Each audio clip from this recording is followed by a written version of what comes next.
que Judas Iscariotes foi escolhido como filho da perdição? Por que ele, de todos os seres humanos que haviam em Israel, na época que o Senhor Jesus veio a este mundo, foi, digamos assim, o sorteado? O que o qualificou para se tornar Judas? Por que Judas se tornou Judas? Não é? Porque hoje Judas é sinônimo com traição, traidor. Mas por que este homem, de quem já estava profetizado, não é? Havia uma profecia que alguém iria trair Jesus, que alguém iria levantar contra ele o seu calcanhar, que Jesus seria traído por um dos seus amigos íntimos. Isso já estava profetizado. Mas alguém tinha, a carapuça tinha que servir em alguém, concorda comigo? Pois é. E serviu em Judas. Por quê que a carapuça serviu em Judas? Nós vamos ver aqui, lá no Evangelho de Mateus, capítulo 26, que na noite da Santa Ceia, logo após a Santa Ceia, quando Jesus disse que um dos discípulos iria traí-lo, já vinha falando isso há algum tempo, e ali ele determinou que naquela noite iria acontecer. Judas perguntou: seria eu, Senhor? E Jesus disse: você que disse. Né?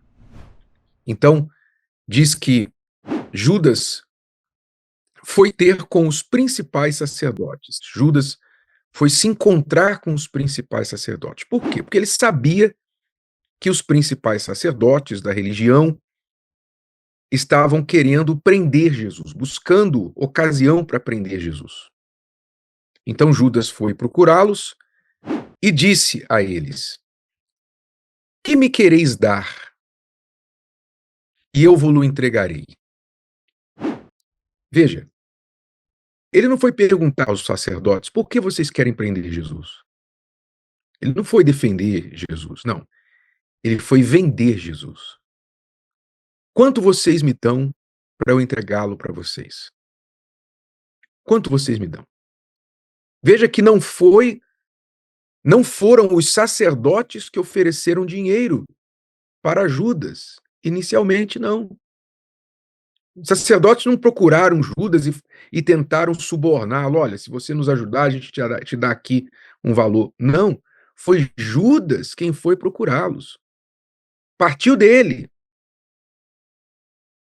E ele, então, recebeu a proposta: 30 moedas de prata. Se você nos entregar o seu mestre, nós te pagamos 30 moedas de prata. E diz o texto: desde então buscava oportunidade para o entregar. Então, voltando à pergunta, por que Judas foi o escolhido que seria o que trairia o Senhor Jesus? Ora, todo o evangelho mostra que Judas tinha um perfil, um caráter. Qual o caráter dele? Ele era fissurado em dinheiro, fissurado em tirar vantagem, de alguma forma tirar vantagem para si. Ele sempre buscava algum tipo de lucro, que isso é evidenciado não só, o ápice desse caráter dele foi exatamente a noite em que ele traiu Jesus, que ele vendeu Jesus para os sacerdotes, mas muito antes disso, ele já vinha demonstrando esse interesse. Quando ele roubava, a Bíblia diz lá em João, o Evangelho de João mostra que Judas roubava da bolsa de ofertas.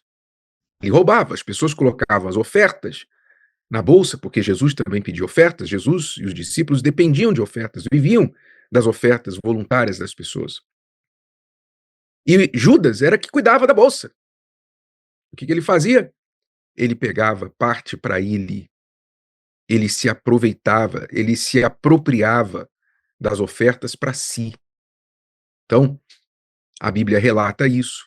A Bíblia relata que Judas fingiu uma piedade, fingiu uma caridade, não é? Uma importância com os pobres, quando ele viu Maria derramar o perfume aos pés de Jesus, um perfume caríssimo, custava o salário de um ano de um trabalhador, e ele disse: olha que desperdício, porque poderia ter se vendido esse perfume e arrumado o dinheiro para dar aos pobres, para ajudar os pobres.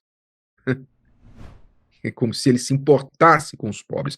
Até me faz lembrar de pessoas que criticam, que atacam, todas as vezes que nós fazemos alguma coisa por Jesus, não é? Você pode perceber, quando os seguidores de Jesus usam seus próprios recursos para fazer alguma coisa por ele, como Maria derramou seu perfume aos pés dele, era dela o perfume, ela fazia o que queria com o perfume, decidiu derramar aos pés de Jesus, expressar sua fé, expressar seu amor por ele, que ele era mais do que tudo para ela, mais do que o seu maior tesouro. E quando os cristãos hoje decidem que eles vão usar dos próprios recursos para construir um templo, para fazer alguma coisa para Deus, porque a fé deles os move, vão fazer um sacrifício, vão fazer alguma oferta, alguma obra para Deus, sempre tem um Judas, sempre tem um espírito de Judas que baixa em alguém para falar assim: que desperdício. Que desperdício. Olha só, a igreja poderia pegar esse dinheiro e ajudar os pobres, né? A igreja está ajudando os pobres todos os dias. E a pessoa que fala, normalmente, nunca moveu um dedo para ajudar nenhum pobre. Mas ela é rápida para apontar esse dedinho sujo dela para criticar, como Judas, que era ladrão, que não se importava nem com um fio de cabelo dos pobres, e apontou para Maria, que estava fazendo mais do que ele.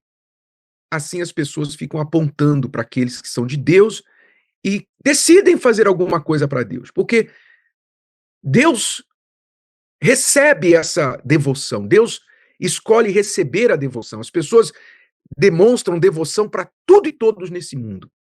As pessoas, ninguém critica a adoração. Você vê quando um fã de um time de futebol, Corinthians, Palmeiras, Flamengo, seja qual for o time, do Brasil ou do mundo, quando um fã, um fanático, né? Um fanático, porque fã vem de fanático, ele viaja, vende a casa, vende o carro para viajar, para acompanhar o time dele que vai jogar lá no outro país, a final do campeonato. Quando o fã faz isso, o que é que o mundo faz? O mundo aplaude, o mundo fala: olha que fã, isso é que é fã mesmo. Isso é que é fã, olha como ele ama o time, olha só, vai lá na casa da pessoa, mostra o quarto da pessoa, cheio de camisa do time, cheio de parafernália do time, e ela é glorificada, ela é exaltada, ela é louvada por aquela devoção que ela demonstra ao time dela. Pois é. E isso acontece também com os artistas. A pessoa vai vir um artista favorito dela, o artista vem ao Brasil, um artista, uma celebridade internacional, vem fazer um show no Brasil, os ingressos vendem em minutos. Caríssimos os ingressos. Vendem em minutos. E depois a pessoa vai lá 3 dias, 4 dias antes, uma semana antes do show, ela vai acampar no portão do lugar, do ginásio, onde for que o artista vai se apresentar, para ela ficar bem na frente, o mais perto possível do ídolo dela. E todo mundo admira, o mundo bate palmas, olha só, esse artista, etc. Agora, quando uma pessoa faz 1% disso para Jesus, ela é atacada, ela é criticada, atiram pedras, porque é o espírito de Judas. O espírito de Judas está no mundo ainda hoje, fazendo as pessoas se sentirem constrangidas de fazer qualquer coisa para Deus, mas não ter nenhuma vergonha de fazer tudo por elas mesmas e pelos seus ídolos deste mundo. Esse é o espírito de Judas. Então Judas era assim.